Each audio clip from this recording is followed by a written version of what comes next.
Maunlad na Pilipino sa 702 DZAS Radyo TV, Agapay ng Sambayanan. Ako po si Dr. Rod Estigoy, Senior Technical Advisor ng Strategic Communications sa Department of Agriculture. Makinig po tayo sa Maunlad na Pilipino radio program ng Department of Agriculture.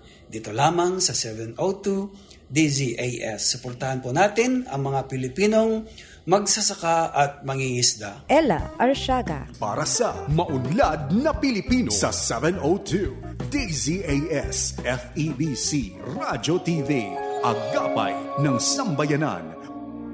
Gumigising ng maaga, panibagong hamon sa'kin ng araw na to.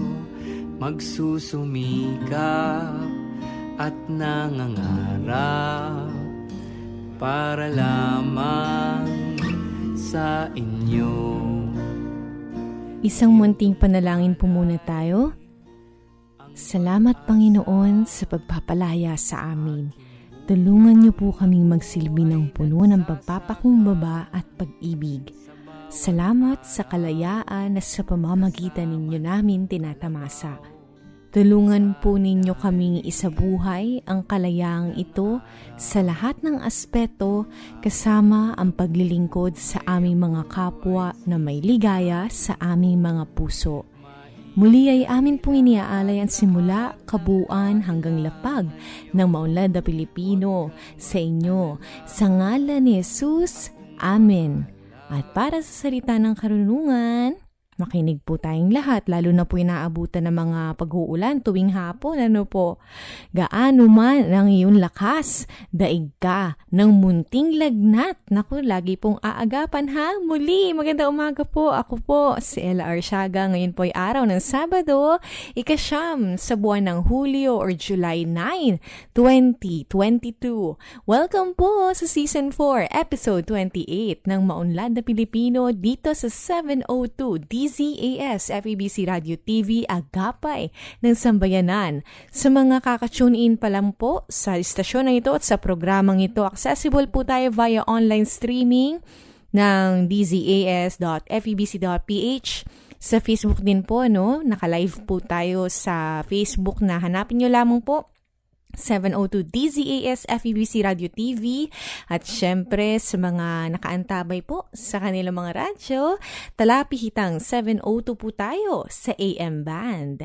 At syempre po, aside sa ating prayer na pauna nating praise sa ating Panginoon, ay nagpapasalamat po kaming lahat sa bumubuo po ng MNP, sa lahat din ng mga nagiiwan po ng kanilang mga mensahe at komento sa ating programa na nakikita po namin sa Facebook live stream link.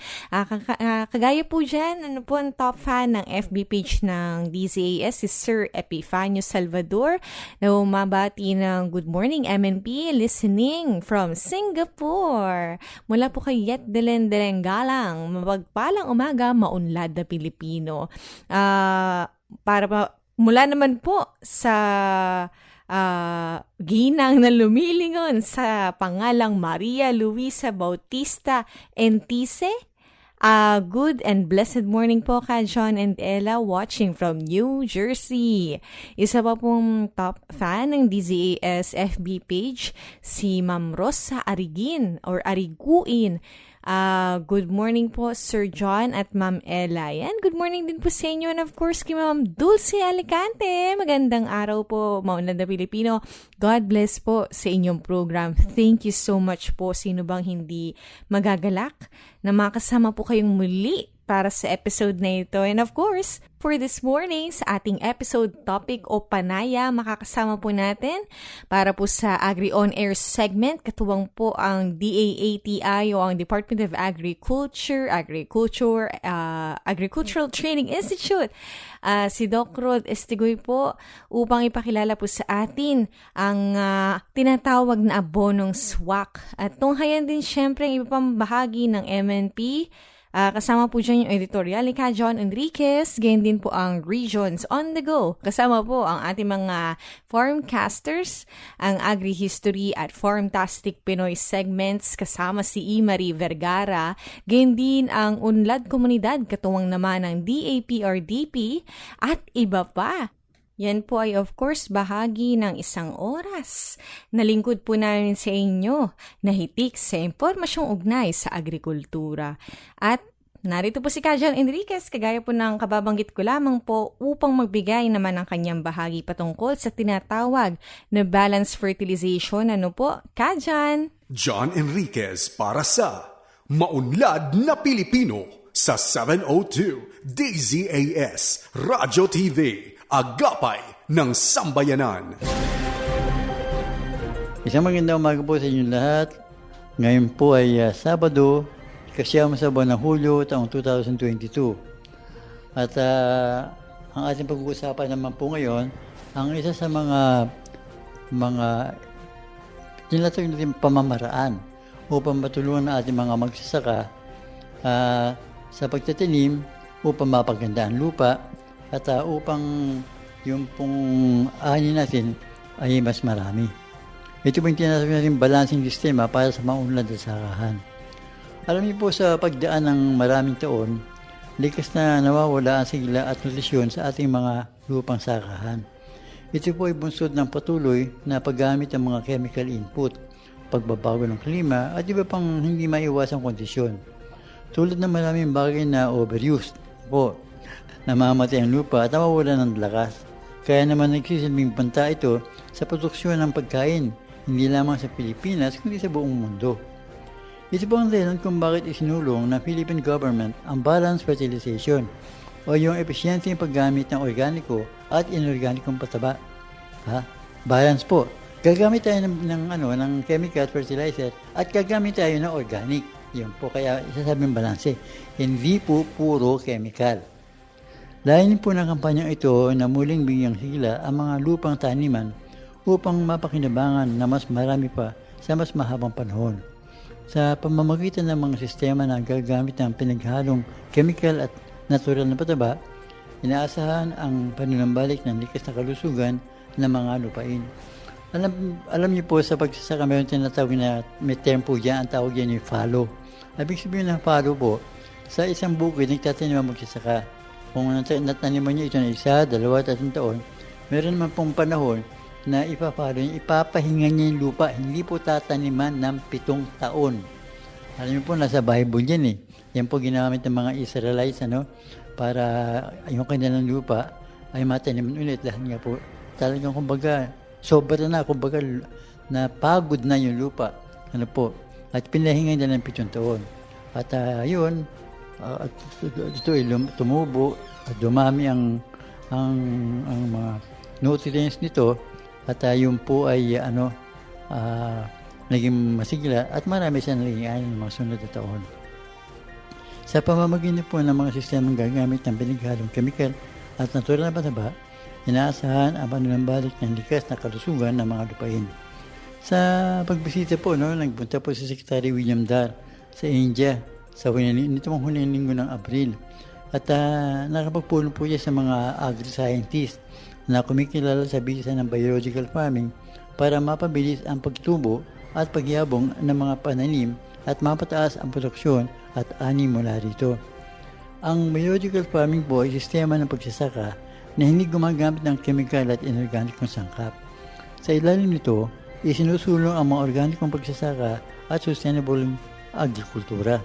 Kaya naman sa tulong nito, inaasahan na muling magbabalik ang sigla ng mga lupang matagal ng nailandan sa sobra-sobrang paggamit ng mga kemikal.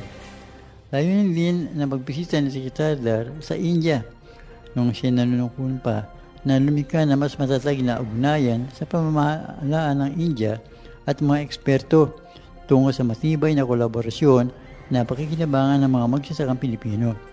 Kahangahangang maituturing ang India sa larangan ng food production. Bakit po?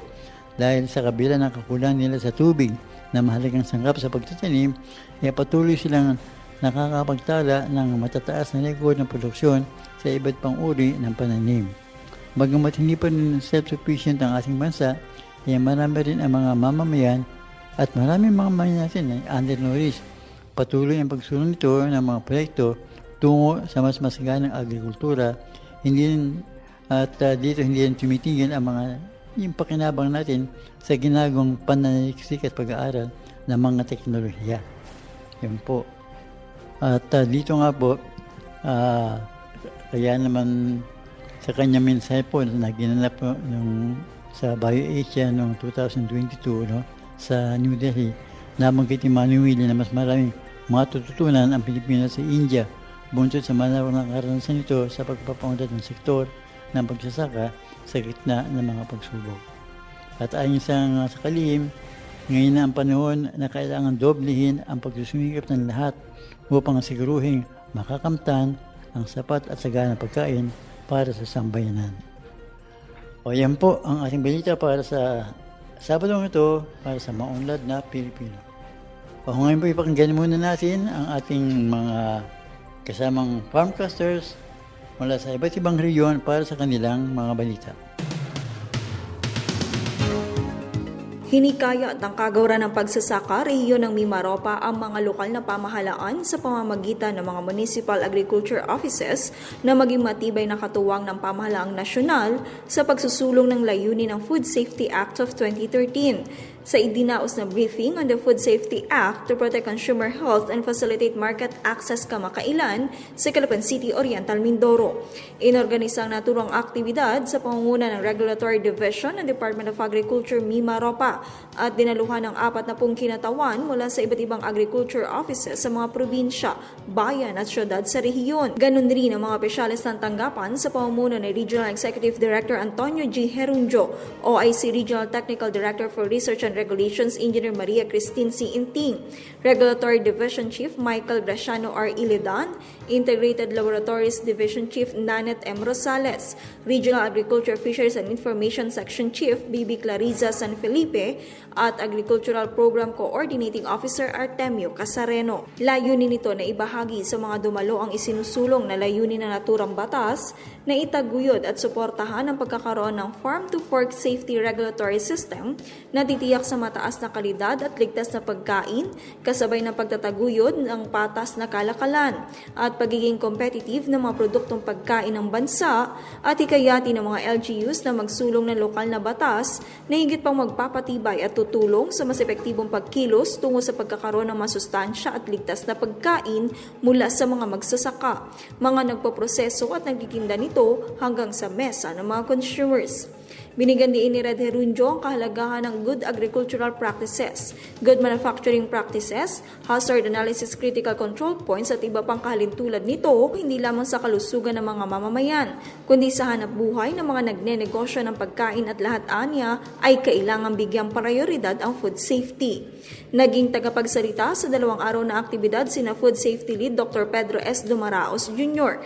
ng DA Office of the Assistant Secretary for Regulations na tinalakay ang mga mahalagang nilalaman ng Food Safety Act of 2013. Ibinahagi naman ng mga kinatawan mula sa Bureau of Plant Industry, Bureau of Animal Industry at Bureau of Fisheries and Aquatic Resources ang papel ng kani-kanilang tanggapan sa implementasyon ng naturang batas. Ganon rin ang mga polisiya sa paggamit ng food safety sa mga halaman, hayop at lamang dagat.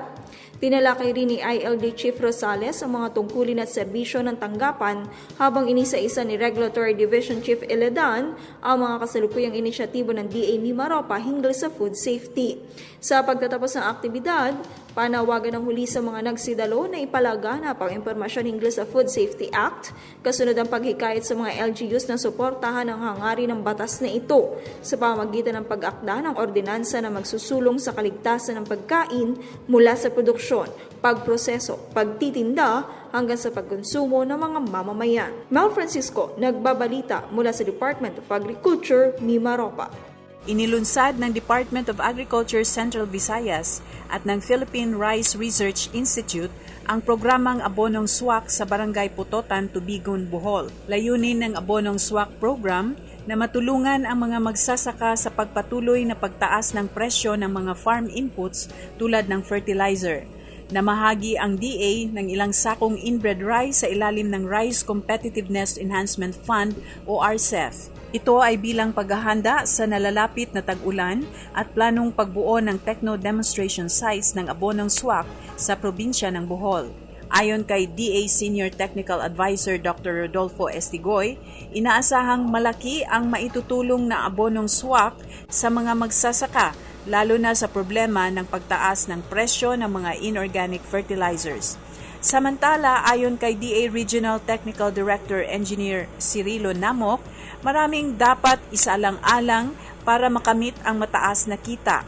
Ilan dito ay ang pagpili ng mataas na kalidad ng binhi, tamang paggamit ng abono, research and development, at malawakang pagbibigay alam sa mga teknolohiya na dapat gamitin. Hinikayat din ni Director Namok ang mga magsasaka na magparehistro sa registry system for basic sectors in agriculture upang makapag-avail sa mga programa ng ahensya. Ito si Ana Baringbao, Central Visayas Patroller.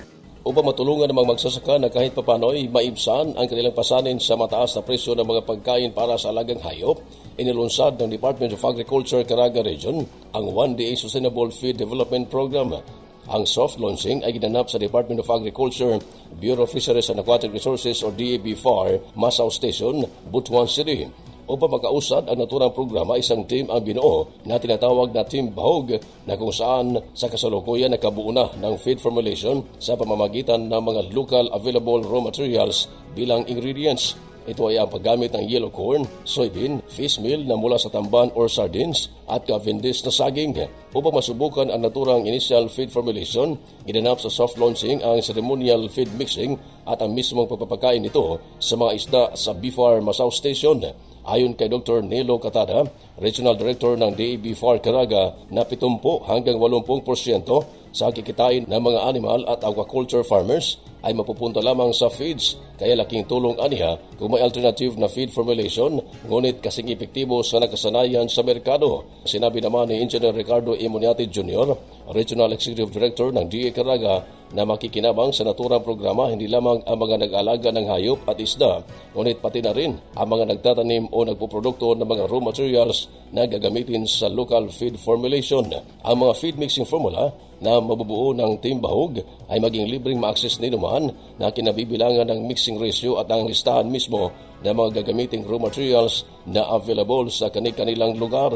Ang soft launching kamakailan ay dinaluhan rin ni DA National Corn Program Director Milo de los Rios. Ito si Aurel Arais ng Department of Agriculture, Caraga Region, ang inyong tagapag-ulat.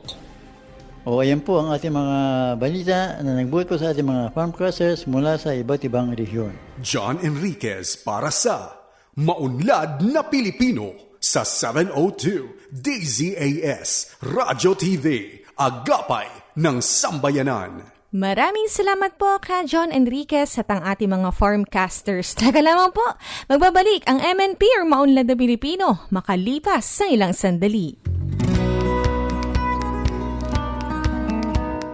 Markahan na ang inyong mga kalendaryo at maging updated sa agriculture-related happenings dito sa AgriHistory. Nakikinig kayo sa AgriHistory segment ng ating programang Maunlad na Pilipino. Ako si Imari Vergara at nakatutok pa rin kayo sa 702 DZAS, Agapay ng Sambayanan. Ipinagdiriwang tuwing July 2 ang International Day of Cooperatives o #Coops Day sa pangunguna ng United Nations o UN. Ayon sa official website ng International Day of Cooperatives na affiliated din sa UN, makailang beses nang napatunayan ng mga kooperatiba sa bawat sektor ng ekonomiya ang kanilang katatagan sa harap ng krisis. Isinusulong nito ang ekonomikong partisipasyon, paglaban sa pagkasira ng kalikasan at climate change, pagsusulong ng maayos na hanap buhay, pag-aambag sa food security, pagpapanatili sa financial capital ng mga lokal na komunidad, pagtatatag ng etikong value chains, at pag-aambag na rin sa positibong kapayapaan. Kaya naman kinikilala sa taunang okasyong ito ang kontribusyon ng bawat kooperatiba sa mundo pagdating sa pagtuklas, pagkilos at pagsagot sa mga issue ng lipunan.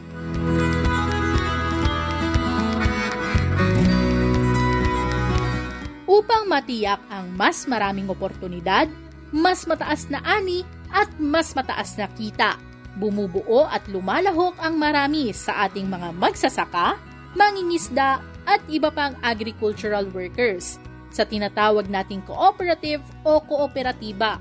Ayon sa Cooperative Development Authority o CDA, ang kooperatiba ay isang autonomous at rehistradong asosasyon. Binubuoan niya ito ng mga individual na nagkakasundo sa layunin. Kabilang sa mga layuning ito, una, ang makamit ang kanilang mga social, ekonomiko at kultural na pangangailangan sa pamamagitan ng patas na kontribusyon sa kinakailangang kapital. Ikalawa, ang pagkakaroon ng mga tumatangkilik sa kanilang mga produkto at serbisyo.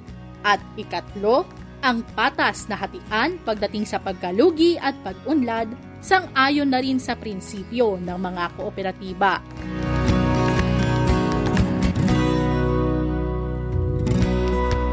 Ayon sa annual report ng CDA noong 2018, umabot na sa 18,065 ang bilang ng mga aktibong kooperatiba sa bansa.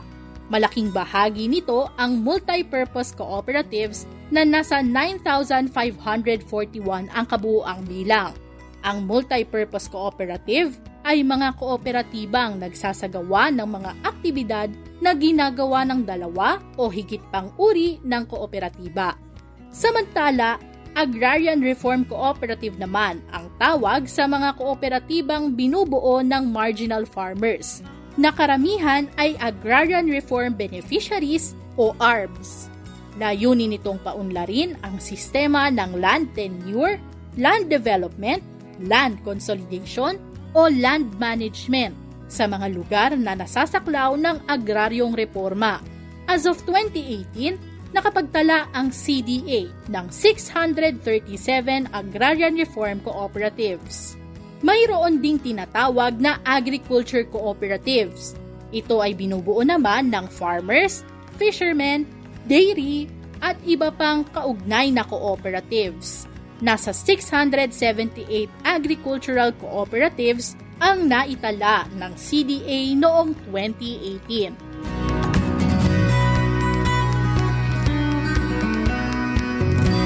Isang mahalagang pangyayari sa ating agri-fishery sector ang natutunan natin this week. Sundan ang Maunlad na Pilipino online sa facebook.com/maunlad na Pilipino. Sundan din ang Department of Agriculture sa facebook.com/DA Central Philippines at sa Department of Agriculture-Andy at Kita YouTube channel. Magsama-sama tayong muli sa susunod na Sabado. Ako si Imari Vergara para sa Agri-History!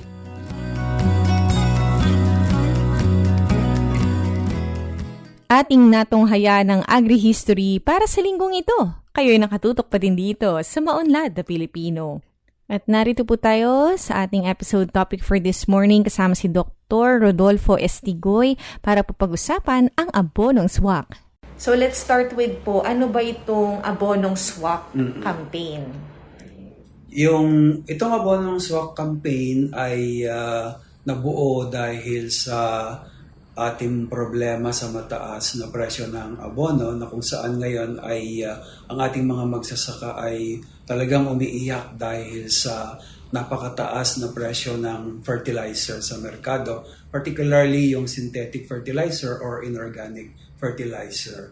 At this came about dahil parating nakaka-receive tayo ng feedback dito sa Department of Agriculture mula sa ating mga magsasaka kung ano yung magagawa. So, this is the campaign and it's nationwide at sa mga unang mga pinuntahan natin ay malaganap yung nandun sa mga regions and provinces at the same time yung initial na tugon ng ating mga magsasaka.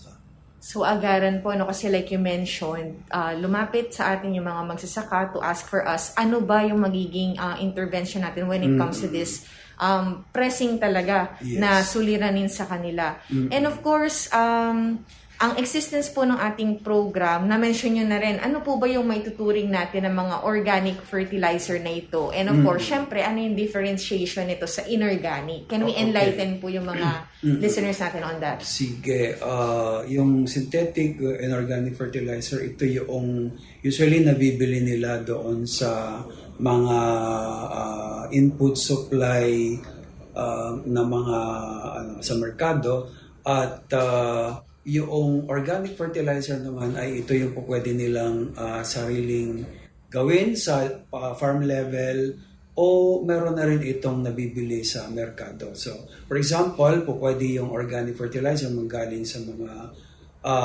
manure ng mga animals, katulad ng chicken dung, at ganun din po pwede rin itong magawa sa pamamagitan ng pag-compost natin ng mga nabubulok na mga raw materials. Pwede rin manggaling ito doon sa mismong dayami na usually ay hinahayaan lang natin siyang maging kalat o kaya'y sinusunog ang dayami, samantalang pwede pala itong panggalingan ng organic fertilizer natin sa palayan. There's this, parang recent campaign when it comes to organic agriculture, Doc Rod, na sinusulong syempre na gumamit din ng organic na mga fertilizer o pataba. Pero ano po ba yung masasabi natin? Masama po ba lahat ng mga tinatawag nating inorganic? They do this, parang cannot coexist o pwede naman? Okay. Sa balanced fertilization strategy, ito yung isinusulong na mensahe. Gumamit ng inorganic at organic na pataba. O kasi yung inorganic meron din siyang magandang maidudulot kasi quick action ito sa ating palay, pero yung organic fertilizer ay in the long run ay mapapanatili niya yung magandang uri ng ating lupa in the long run. Yung inorganic fertilizer kasi kung patuloy ang paggamit mo niyan at hindi ka nag-introduce ng organic fertilizer, nagiging maasim o umaasim ang uri ng lupa mo, nagiging acidic ito. So, ang recommendation ng abonong swak ay una, gumamit ng inorganiko at organikong pataba, pagsamahin natin ito. Yun ang mensahe, unang mensahe ng abonong swak. I see.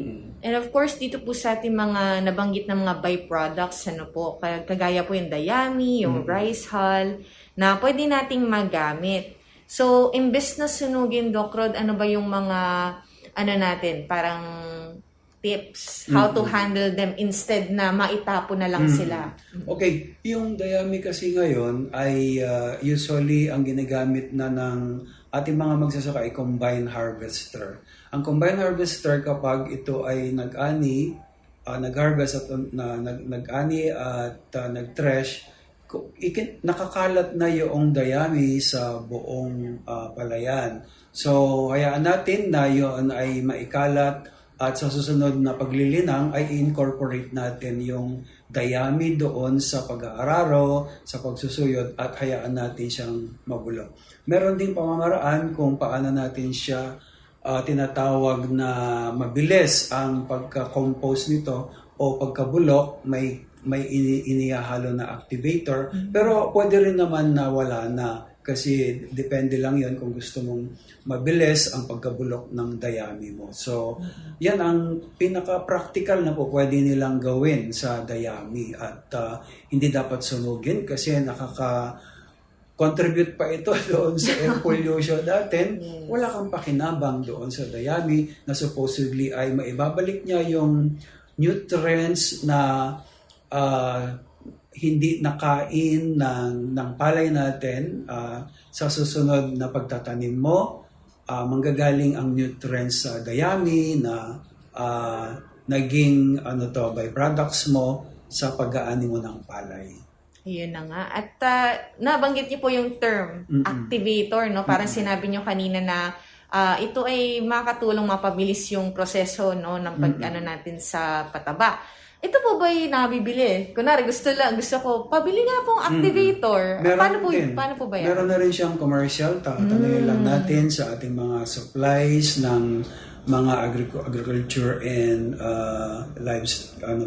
feeds products. At doon natin makakakuha tayo ng mga activators para mabilis ang pagkabulok ng ating mga dayami o ano pa mang organic materials like mga dahon, twigs, corn cobs, yung mga pinagtalupan ng mais, pwede rin niyang mabulok sa pamamagitan ng activators natin. Ayan. So again, concentrate kami for a while sa dayami pero napakarami pa. Napakarami, oo. Yes. At pwedeng yung iba pa na yung basura sa bahay, lalo na yung mga pinagtalupan natin ng mga vegetables, mga habang tayo ay nagluluto, yung mga ating mga yung mga hindi nagamit na mga materials doon ay pwede nating isama sa tinatawag nating organic na fertilizer pag kinocompose natin ito. Alright. Situationer tayo, Doc Rod, i-contextualize natin. Lagyan natin konteksto yung pagkakaroon nga natin ng situation, bakit meron tayong ganitong klaseng kampanya. And yan na, of course, kaugnay ng nagmamahal natin mga presyo ng fertilizer. Sa ano po ba yung i-shed light natin yung backtrack natin ng kaunti? Ano po ba yung naging sanhinga nitong paglobo sa presyo? Okay. Alam naman natin po na ito po ay pandaigdigang problema. Hindi lamang ito problema ng Pilipinas. Kaugnay ito sa mga kaganapan, sa maraming mga factors. For example, pagtaas po ng presyo ng ating produktong petrolyo, isa pong factor yan.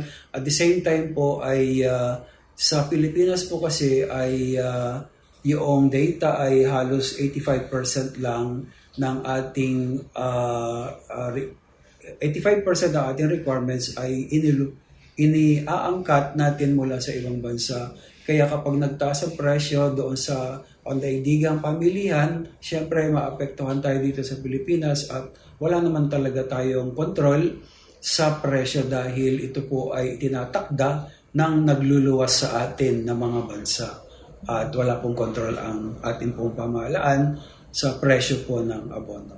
Ayan. And of course, we can only, di ba, kung sa atin po dumaing ating mga magsasaka at mga isda for, of course, tayo yung unang-unang aalalay sa kanila when it comes to these things. So, balik tayo sa ating abono swak campaign. We still have a few recommendations, Doc Rod, when it comes to the combo. Ano ba yung tinatawag na 1, 2, and 3? Meron ba tayong parang recommended? Yung tatlong mensahe kasi ng abonong swak na to ay una yung sinabi ko na kanina, una ay huwag gumamit ng inorganikong pataba lang. Samahan mo ito ng organic fertilizer din. Pangalawang mensahe ay merong combo na swak sa budget mo at swak sa palay na gusto mong anihin. Ayan. Kaya siya swak sa budget saka swak sa palay. Yung combination na ito ay depende kung anong gusto mong ani. For example, ang goal mo ay bawat hektarya makaani ka ng 3 tons to 4 tons o translate natin yan sa bags o kaban.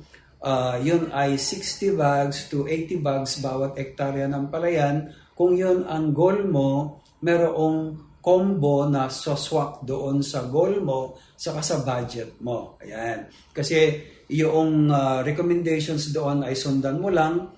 So ito yung ngayon yung bibigay sa iyo ng ganitong klase ng ani. Yung pangalawang depende yon. Ang recommendations nun ay depende kung anong variety ang itatanim mo kasi meron tinatawag na variety na maiksi lang yung kanyang yung araw ng aanihin mo at meron din yung mahaba. So, iba ang recommendations ng pag-aabono doon. Pangalawa, meron din combination o combo Ella, para tayong nasa fast food, may combo 1, Yes. combo 2. Parang may codes at alam mo na kung anong klaseng chicken, rice at anong kombinasyon. Mabalik tayo sa abonong swak. Yes. Kaya napakaganda nito kasi anong suswak doon sa budget mo, anong gusto mong ani. So, pangalawang combo ay yung kung gusto mong umani naman ng 7, kanina 3 to 4 tons, ano? Yes. Ngayon, 5 to 6 tons. That is like 100 bags to 120 bags ng palay kada hektarya. Meron ding proper na recommendations dito kung ganong inorganic at organic na abono ang gagamitin mo. At the same time, yung timing ng pag-aabono mo, nandun din sa recommendations na yon kung ito ang gusto mong ani. Yung last, which is the maximum, ay yung combo 3. Kung ang gusto mong ani ay magmumula naman sa kanina 120, 100 to 120, ito naman yung tinatawag nating 7 tons to 8 tons or 140 bags to 160 bags. Sa Nueva Ecija, alam mo ba, Ella, medyo kapag inaabot mo itong level ng production or yield na ito sa mga magsasaka sa Nueva Ecija, ay nakangiti ka kasi gumamit ka ng teknolohiya. Ayan. Oo, medyo mataas yan pagdating sa ani ng palay. So, yung combinations na yan ay may pagpipilian yung magsasaka. Kaya nga tinawag nating swak sa budget kasi kung ito lang ang budget mo, may pagpipilian kang combo 1. Yan. Kung ito naman ang budget mo, may kakayanan ka na gumastos ng mas mahal, ay ito yung aim mo na magkaroon ka ng 140 to 160 bags per hectare, gagastosan mo ngayon yon. Kaya kung ang budget mo ay medyo mataas, may swak din na recommendations para sa palayan mo. Yan. Kasi ang pinaka-bottom line nito ay may pagpipilian yung magsasaka at doon sa pagpipilian niya yon na kaya namin na po pwede kang makatipid ng mula 2,000 pesos hanggang 4,000 pesos kada hektarya, depende kung ano ang pipiliin mong combination. Yes. Yan. Pangatlong mensahe ng abonong swak ay para talagang swak ang ilalagay mong amount ng abono mo, swak yung timing mo, yan. Swak din yung volume na ilalagay mo, yung amount. Dapat malaman mo yung uri ng lupa mo. Ayan. May tools tayo dyan na dapat gamit na ito ng mga magsasaka at ito ay po pwedeng ma-avail po nila mula sa Philippine Rice Research Institute at sa BSWM. Ang una ay tinatawag na leaf color chart. Okay. Ang leaf color chart ay nadidetermine ng magsasaka nito yung gaano kakulang ang nitrogen doon sa kanyang palayan. So, ihambing niya yung kulay ng dahon ng palay at malalaman niya from there kung ilan pa ang idadagdag niyang nitrogen fertilizer doon sa kanyang palayan. Yun namang soil test kit ay titingnan niya yung ano ang uri ng palay na meron ka, ano ang kakulangan niya in terms of NPK na tinatawag, yung nitrogen, phosphorus at potassium ng iyong lupa para swak yung ilalagay mong klase ng abono na kulang doon sa palayan mo. Kasi kapag ikaw ay naglalagay ng abono na sobra doon sa kailangan ng palay mo ay sayang. Yes. Oo. At kung kulang naman ang inilagay mo dahil hindi mo alam ang uri ng lupa mo, ay hindi mo naman makakamit yung tamang yield na gusto mo. So yan. Meron ding rice crop manager na tinatawag na isang application ito at tuturuan ka kung paano pong mga gagawin mo at ito yung mga tools na po pwede pong magamit ng ating mga magsasaka para makapag-decide sila, makapagpasya na ang kanilang gagamitin ay tama tamang yung timing, tama din yung volume na ilalagay sa halaman. Yes. Sa pinakikinggan natin, no, sa mga talagang gusto ng impormasyon ay talagang mayaman itong kababahagi lang ninyo, Doc Rod. And of course, sa unang pakinig, ako syempre, parang ang daming gagawin, ano? Oo. Pero much better na alam mo yung gagawin kaysa sa hindi mo alam. Dahil That's right. ang kapalit nito ay karagdagang gastos na unnecessary na pala kung alam lang natin That's yung right. mga bagay nito. And of course, this is ang ating kampanya have a series of activities. Ano bang pahapyaw natin dyan, Doc Rod? At saan ba nila yan pwedeng masubaybayan? Okay. Sa buong Pilipinas kasi ang campaign, so may mga involved na agencies dyan, yung Bureau of Soils and Water Management, ang Philippine Rice Research Institute, Agricultural Training Institute, ang Department of Agriculture Regional Field Offices, at itong mga agencies na to, kung saan malapit ang ating mga magsasaka, ay po pwede silang makipagsangguni dito para malaman nila kung ano yung mga recommendations na ito. Bukod doon, ay meron ding tech center na pwede pong mapuntahan o pwedeng dito mag-text ang ating pong mga magsasaka 0917-111-7423. Ulitin ko po, 0917-111-7423. At ito po ay tech center ng Philippine Rice Research Institute. Bukas po ito mula alas 8 ng umaga hanggang 5 p.m. Mayroon pong sasagot at sasagot po sa inyo kung kayo ay tatawag o mag-text sa mga numero na yan para malaman po natin ang mga detalyeng informasyon tungkol dito sa abonong SWAC. Meron din po tayong nilimbag na isang pamphlet na makikita na nila dito lahat ng recommendations kasi mahirap siyang ipaliwanag kapag naririnig lang natin. Pero kung ito'y makita at mabasa nila. So, ito po ay pwedeng i-avail dito po sa Agricultural Training Institute sa iba't ibang bahagi ng Pilipinas, sa regional field offices ng Department of Agriculture. Kung malapit din kayo sa BSWM o sa PhilRice, pwede kayong makakuha po nito. At yung pangalawang component nito, ay yung pag-establish ng technology demonstration sites. Kasi alam mo naman ang ating mga magsasaka kapag hindi nila nakikita yung benefits talaga ng recommendations natin, sila ay asiwa pa o atubiling mag-adapt ng recommendations nato kung hindi sila talaga nakakita o nakita yung resulta nito. So, yung Department of Agriculture, Regional Field Offices, kasama po ang BSWM na lead agency para rito, ay magsasagawa tayo ng mga technology demonstration sites at isi-showcase po natin ang yung recommendations na to para makita talaga ng ating mga magsasaka na nag-work pala yung recommendations na yan. So with that, pag nakita na nila, sigurado tayo na mas maraming mag-a-adapt nito.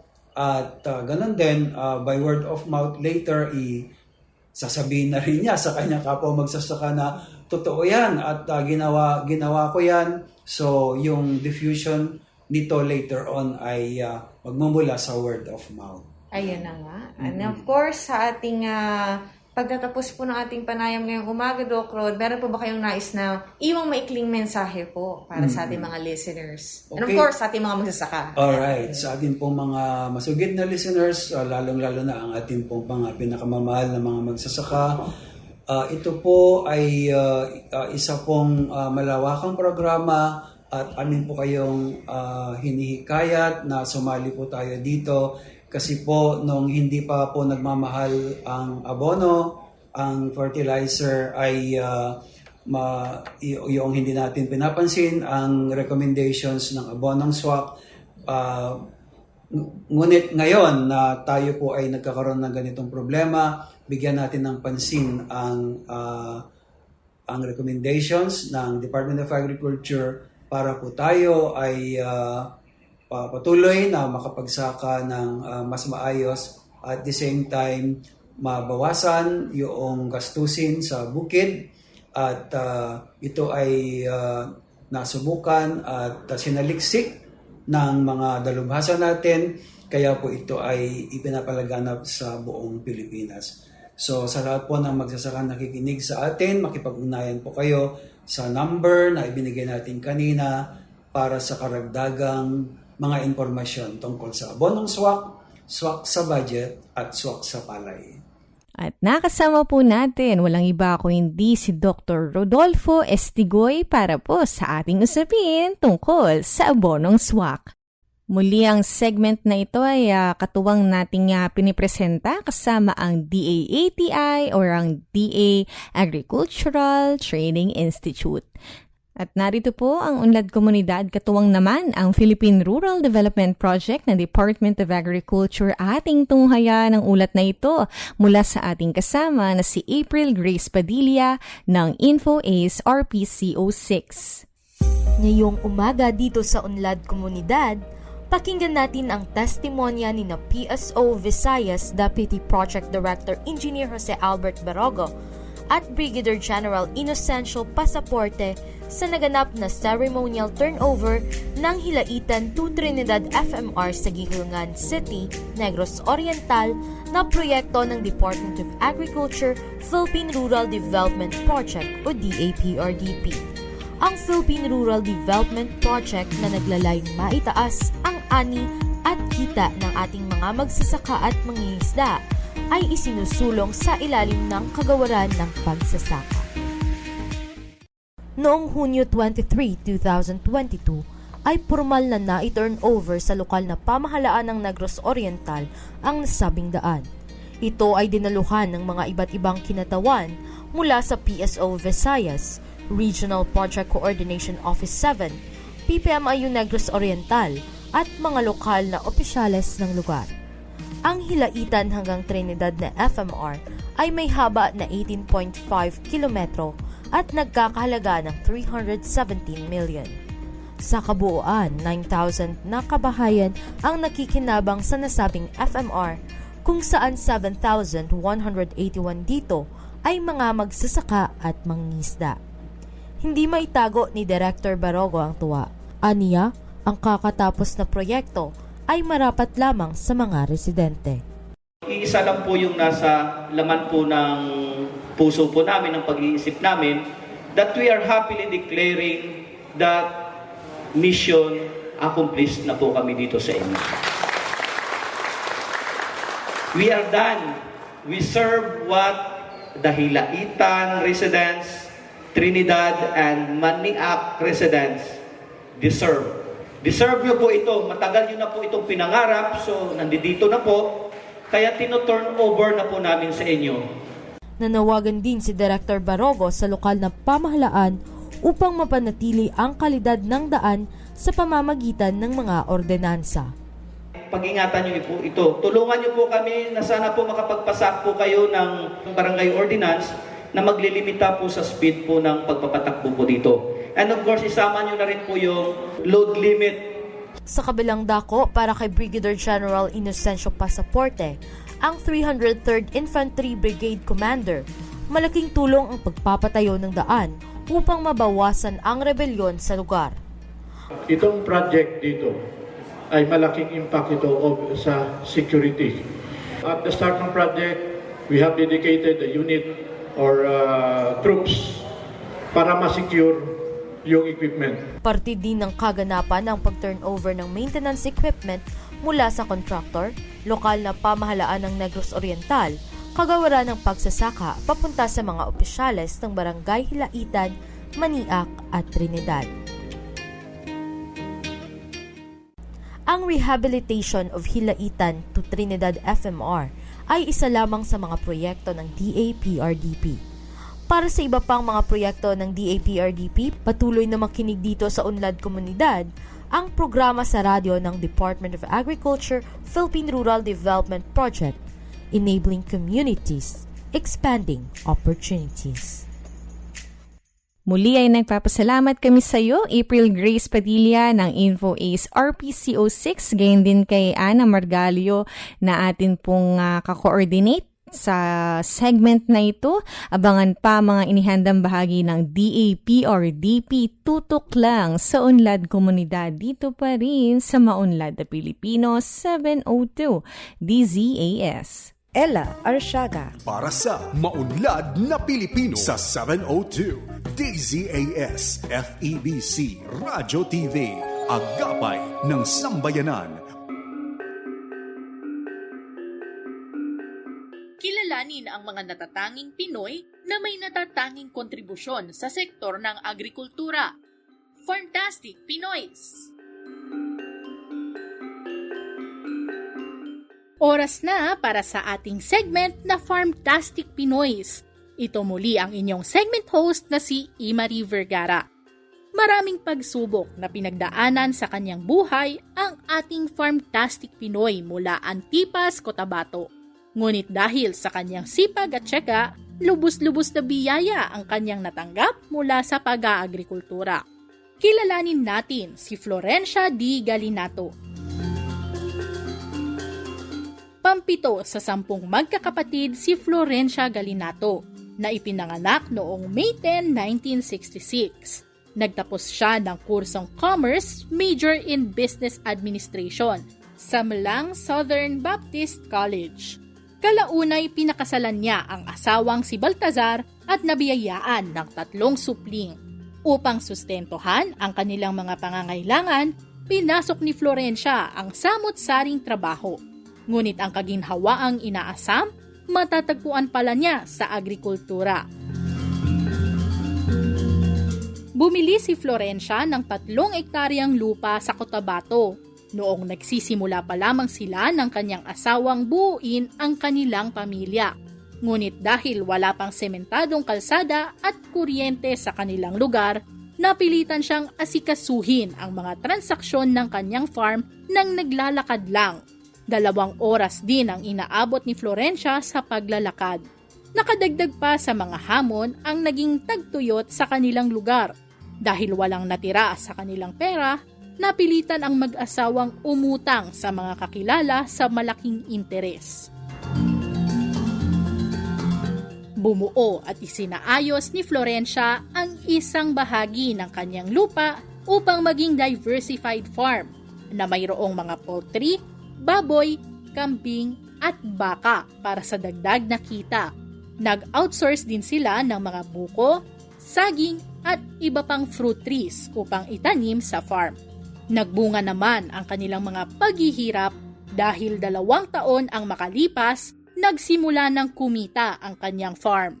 Nag-venture siya sa inland fishery ponds gamit ang hito, tilapia at gurami, bagaman nadagdagan ang kanilang gastos.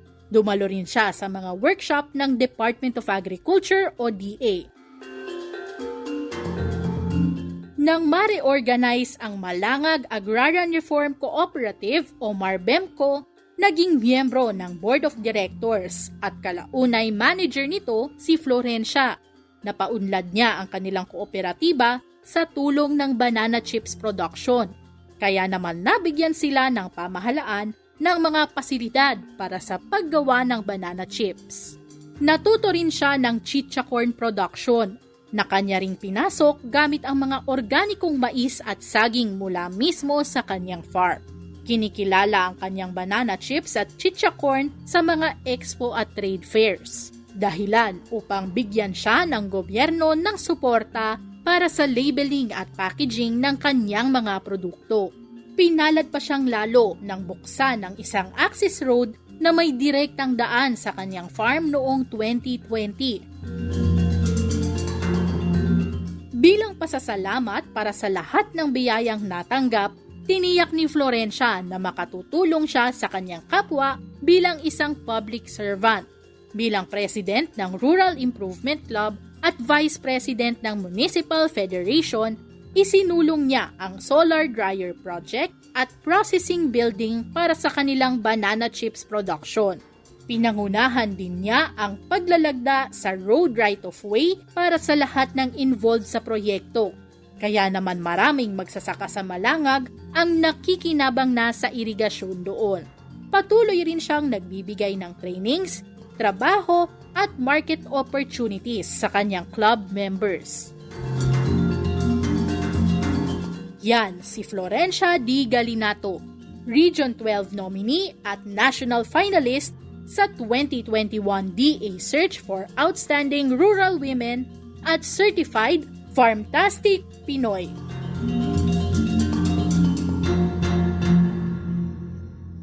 At ayan po ang Farmtastic Pinoys para sa araw na ito. Maraming salamat sa iyo, Marie Vergara.